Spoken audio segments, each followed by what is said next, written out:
Hi everyone, and welcome to Shukin Science. In this video, we'll talk about the roles of some of the key structures of the respiratory system in facilitating a process known as gas exchange. Now, most of you probably know that gas exchange occurs in the lungs, and the lungs are, of course, the primary organs of the respiratory tract. However, the lungs don't work alone in this regard. The lungs themselves actually don't contain any muscle tissue at all, which means by themselves, they cannot expand and contract. And so that's where this thick band of muscle, known as the diaphragm, comes in.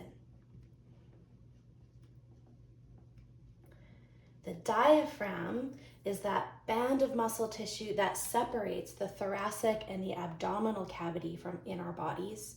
And as it contracts, it pulls downwards, and that actually pulls oxygenated air into the lungs.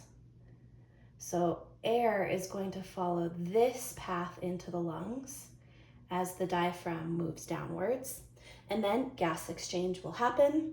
And then when the diaphragm relaxes, it actually pushes back up into its relaxed position, and that forces air out of the body and out of the lungs.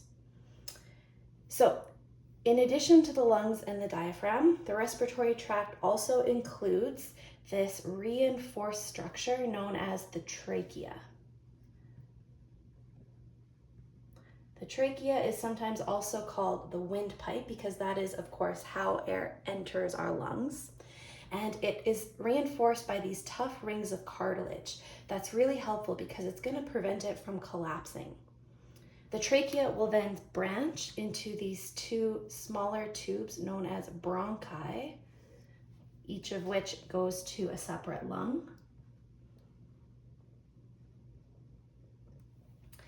And then the bronchi, once they enter the lungs, they're going to continue subdividing into smaller branches, which you will notice do not have those rings of cartilage. Those are referred to as bronchioles.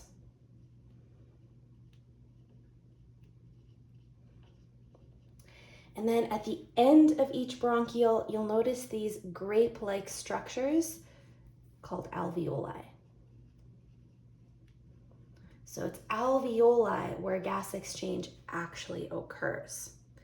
Now, of course, there are a couple of other structures that the air passes by on its way into the lungs. Let's not forget about the role of the epiglottis. So if you're inhaling through your mouth or preferably through your nasal passages, air will hit the back of the throat, and then it needs to pass by this little flap of cartilage before it can enter the trachea.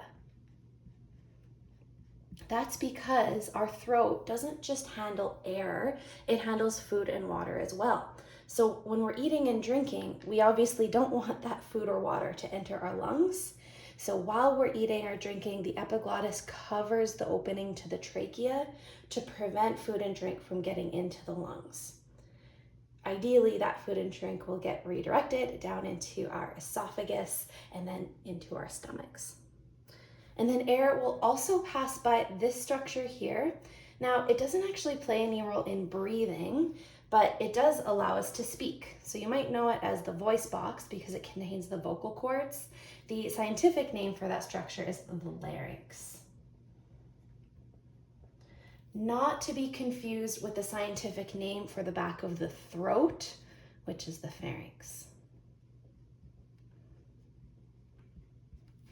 So, that's the respiratory system. Once air makes its way down into the lungs, we again have gas exchange happen, and then the air that is now rich in CO2 will get exhaled following that same path in reverse.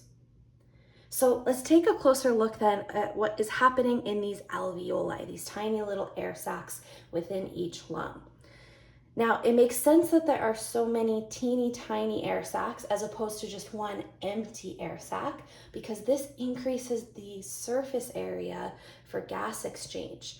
Gases need to diffuse across the membrane of the alveoli. So the higher the surface area, the more efficient that gas exchange process will be. That's why with even just a single breath, we can take in enough oxygen to fuel all the cells in our body. Now, if we take a look at the walls of an alveolus, we'll notice that there's actually a couple of different types of cells.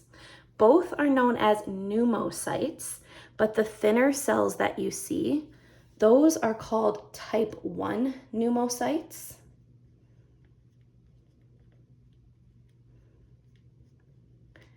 And it's through those cells that the gases can actually diffuse. You'll notice they're very, very thin, and so that allows gas diffusion to happen more efficiently. Whereas the thicker cluster of pneumocytes, that is known as type 2 pneumocytes.